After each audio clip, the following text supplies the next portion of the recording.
that's uncontested.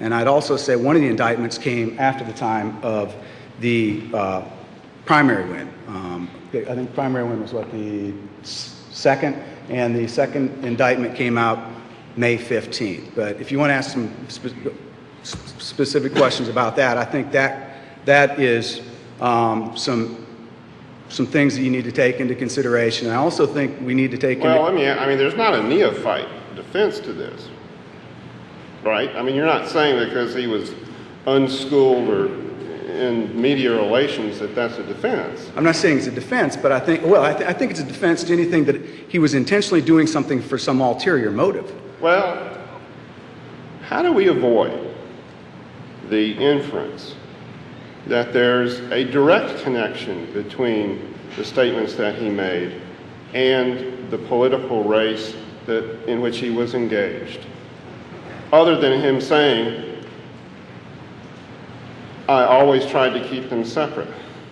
That seems inherently incredible to me. I think the most logical way to respond to that is what I just said, which is, if it was politically motivated, why didn't he dismiss the charges afterwards? Why did he continue going, and he ultimately got opposition in the general election as a result of going forward with the prosecution of this case? I think that's a logical explanation for why it isn't. Well, it's an explanation. I'm not sure it's logical. And I don't mean that to be snide.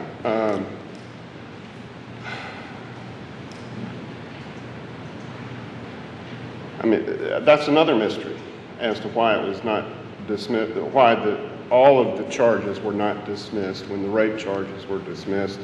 I see your argument as to why that tends to indicate it wasn't politically motivated. But,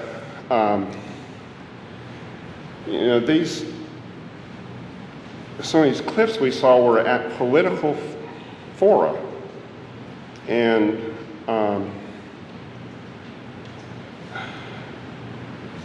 it just defies belief that there's not a connection there. Between just the indictments and the election? I mean, I think what you... The whole thing. Well, let me just... About the statements. Let me just go back. Let me go into my other argument, come back, because Sure. I think what you will see after you see a little bit of the bigger picture, that he's a very truthful guy. He may not say things the way everybody wants, but he's not come here and he's admitted in his grievance, in response to the grievance in December, a lot of things. Let me start by doing this. They've alleged that he made a false statement to the grievance committee, and there's been, I hear allegations that he has never acknowledged that he knew about the non-Duke lacrosse player male DNA evidence on the items in the rape kit. You go back and look at the response to the grievance that he filed. I don't remember what exhibit it is. He says, I readily concede I knew that fact and I knew they were supposed to get it.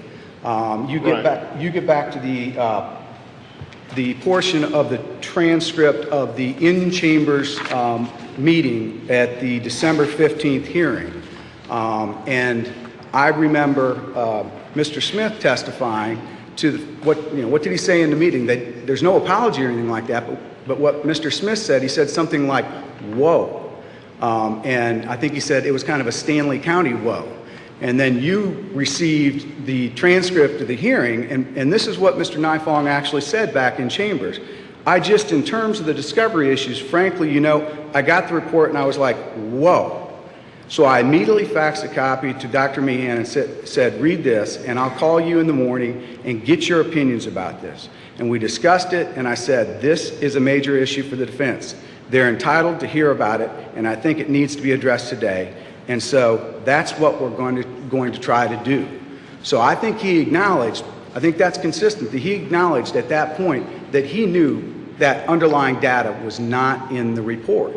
He admitted that in the response to the grievance. He's admitted it in the complaint. He's admitted it in the deposition.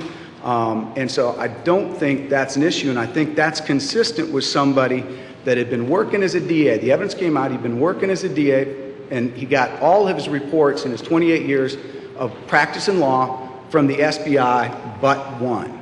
Now, getting reports from the SBI, if I remember correctly, they just... But it's also consistent with somebody who's feigning in ignorance.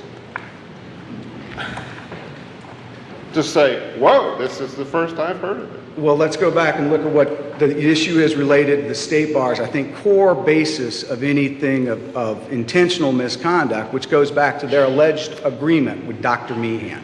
Because I think they have the burden by clear, cogent, and convincing evidence to establish that agreement, or some sort of agreement to hide or withhold evidence. And without that, I think from the other way is their whole theory of the case kind of falls apart. He made a mistake.